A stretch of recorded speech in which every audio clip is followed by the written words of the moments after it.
points of time I've experienced this. But a very sustained, almost an industry level, assembly line of people whose job it is to do bad things at night.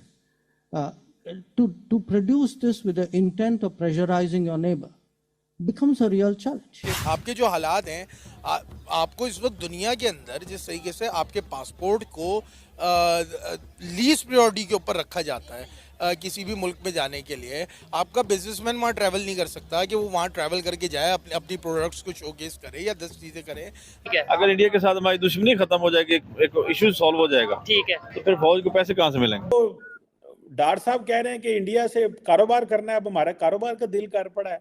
पहले हमारा दिल था लड़ाई करने का, हम दोपहर को खड़े हो जाते थे इधर कॉन्स्टिट्यूशन एवेन्यू पे और इंडिया को गालियां निकालते थे। अब हमें नहीं, अब हमसे कारोबार करना है। एस्टैब्लिशमेंट यानी कि दारा ये चाहता है कि भाई कश्मीर उन्हें दे दें, लेकिन आप कह रहे हैं कि वो देखिए इसी नाम पे तो आज तक वो पैसे कमा रहे हैं, कश्मीर के नाम पे जितना मिलता है वो इसी वजह से मिलता है कि पाकिस्तान का दिफा हम कर रहे हैं, हमें साइड से ये मामला आते हैं, वहां से ये मामला आते हैं। भी वही है, ब्रिटिश एजेंट ही ऑक्सफोर्ड पढ़ता रहा है, मैकियावेली को फॉलो करता है, पावर पॉलिटिक्स का हिस्सा है।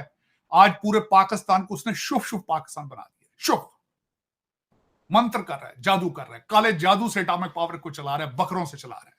कि बिलियंस ऑफ डॉलर की ट्रेड का हमारे पास चांस मौजूद है और गैप मौजूद है, आप वो नहीं खोल रहे। जो आपके पास हो रहा है, जिसके अंदर आपको बैठे बिठाए आपको पैसे मिल रहे हैं, जो कि आपके लिए एक बहुत अच्छा फ्रूटफुल एक पॉइंट हो सकता है। 5 बच्चे हैं, रोजगार नहीं है, उससे अगर ये पूछा जाए, आटा चाहिए बच्चों का पेट के लिए, रोटी चाहिए या आपको कश्मीर चाहिए, वो क्या जवाब देगा? ऑब्वियसली कि रोटी चाहिए। हाँ, ताड़ साहब इंडिया एडा ही वेला है, इंडिया को क्यों नहीं रीड कर रहे?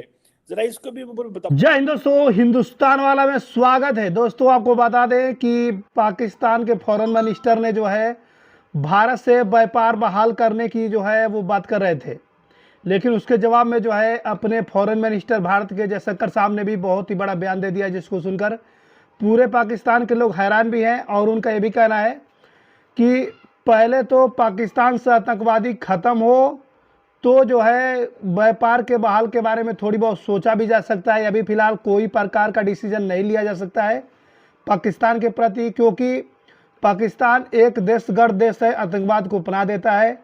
पहले वो आतंकवाद को ख़त्म करे, बहुत पूरी तरह से बढ़िया से बन के पूरी दुनिया को दिखा दे कि हम बहुत अच्छी है, तब तो भारत 1% उन लोगों पर विश्वास करेगा, क्योंकि पाकिस्तानियों पर विश्वास करना बहुत ही मुश्किल हो गया है। तो वही बात है, क्योंकि कहीं से बात आती है तो तुरंत ये लोग दूर जाके खड़े होकर बोलते हैं, दूसरे के सपोर्ट में आके बोलते हैं कि भारत को गाली देते हैं। आपने देखा होगा कि कनाडा के सपोर्ट में भारत को खिलाफ ये लोग बोले थे। इन लोगों की ऐसी आदत होती है, तो व्यापार ऐसे नहीं होगा, जयशंकर साहब का कहना है।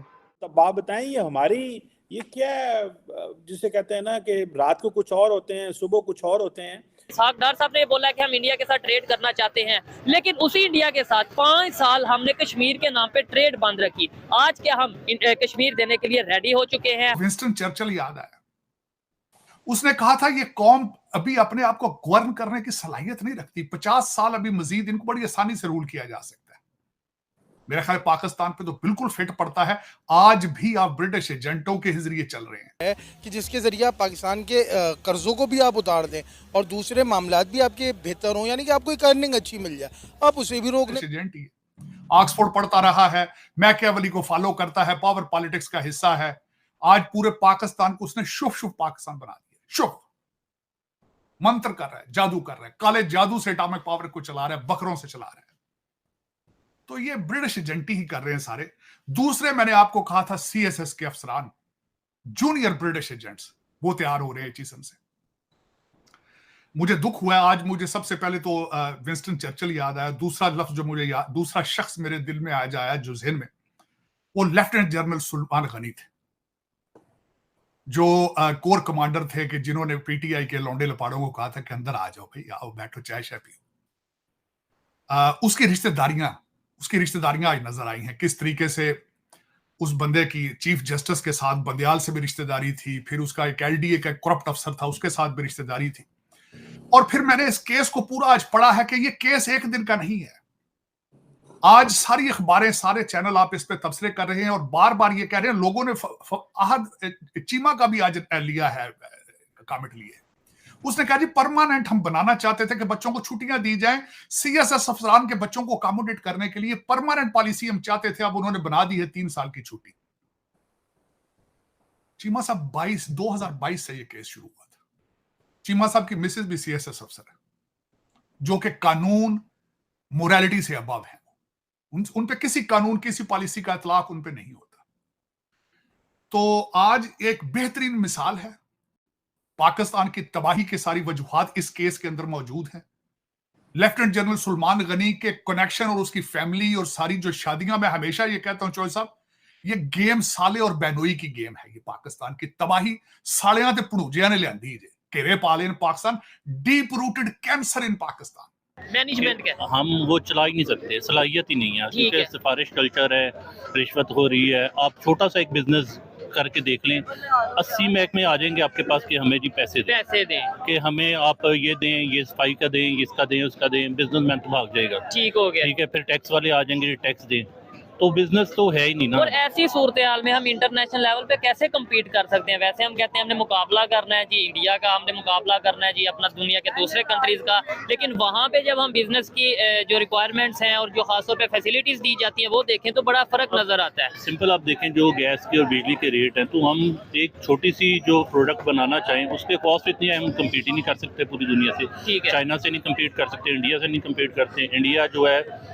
वो मैन्युफैक्चरिंग कर रहा है हर चीज़ की, बसें, गाड़ियाँ, जहाज, हर चीज़ मैन्युफैक्चरिंग कर रहा है। हम किस चीज़ की मैन्युफैक्चरिंग? सर मैंने यूएई का मेरा एक विजिट था छोटा सा, वहाँ पे देखा बाइक्स मेड इन इंडिया, बस जो मेड इन इंडिया, मैं तो देख के हैरान हुआ। ये चीजें हमारा मीडिया क्यों नहीं बताता कि यार हम जिससे मुकाबले की बात करते हैं वो दुनिया को चीजें प्रोवाइड कर रहा है और हम और बड़ी बात सर, इंडिया से यूएई पानी जाने वाला है, बदले में वो तेल लेंगे, ऑयल लेंगे और वहाँ से पानी जाएगा। ये क्या हैरत। आप देखें कि हमारी सिचुएशन जो है, हमारे नेबर्स देखें, ईरान, उसके साथ वॉर चल रही है, अफगानिस्तान के साथ वॉर चल रही है, इंडिया के साथ वॉर चल रही है, अंदर मुल्क के अंदर वॉर चल रही है। ठीक है, हर तरफ से पॉलिटिकली भी वॉर है। तो वो जब तक हालात ठीक नहीं होंगे ट्रेड तो के साथ, और ऐसी सूरत हाल में जब चारों तरफ, चाइना भी इतना कुछ खास खुश नहीं आजकल हमसे, ये जो अंदर की मतलब खबरें में भी मैं गलत भी हूँ, लेकिन ऐसी सूरत हाल में हम कहते हैं हमने कश्मीर लेना है, ऐसी सूरत हाल में हम कहते हैं जी कश्मीर बनेगा पाकिस्तान। उनके डिफेंस मिनिस्टर ने ये स्टेटमेंट दी है, आप उसके ऊपर बल्कि मैं आपसे रिएक्शन लेना चाहूंगा। उन्होंने ये बोला कि हम अब पाकिस्तान से जंग नहीं करेंगे, ना ये हमारी रवायत है कि जंग करना, कब हम किसी के ऊपर अटैक करें।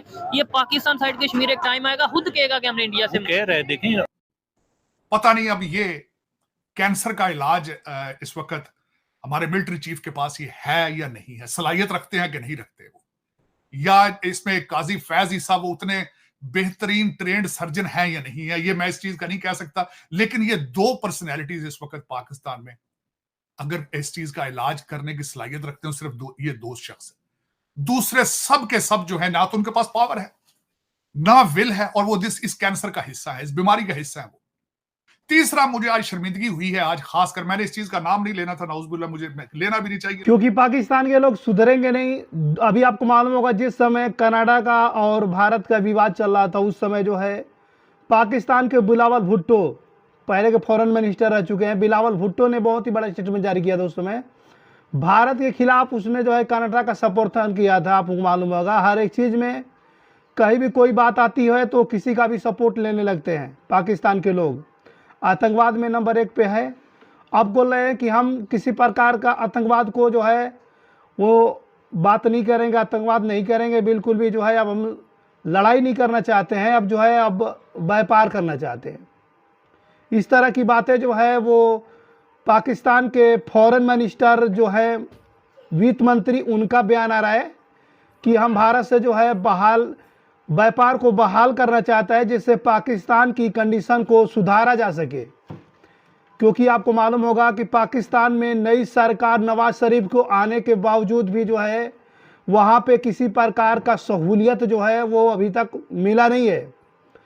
कोई भी काम, अभी रमजान चल रहा था, रमजान के टाइम में आप लोगों को मालूम होगा कि पाकिस्तान के अंदर जो है खाने पीने से लेकर फूल फल तक जो है 2-3 गुने दाम पर जो है बिक रहे हैं। तो आपको मालूम होगा कि पाकिस्तान में जो है इस तरह का बयानबाजी होता है। पाकिस्तान से जो है व्यापार बहाल करना बहुत ही मुश्किल की बात है। दोस्तों, आप लोग अपनी राय भी कमेंट में ज़रूर बताना कि होना चाहिए व्यापार कि नहीं होना चाहिए। लेकिन फिलहाल वैसे तो पूरी दुनिया पाकिस्तान के बारे में जानती है कि पाकिस्तान को जो है दहशतगर्द देश कहा जाता है पाकिस्तान को। अभी आप लोगों को ये भी मालूम होगा कि यूएसए अमेरिका का बहुत ही बड़ा रिपोर्ट आया था उस समय, जिसमें उसने कहा था कि शुरू से हिस्ट्री उठा के पाकिस्तान के देख लीजिए, आतंकवाद के सिवा वो आज तक दुनिया में किसी को कुछ भी नहीं दिया। इसी की वजह से पाकिस्तान आज बहुत ही पीछे और कंगाली की तरह है।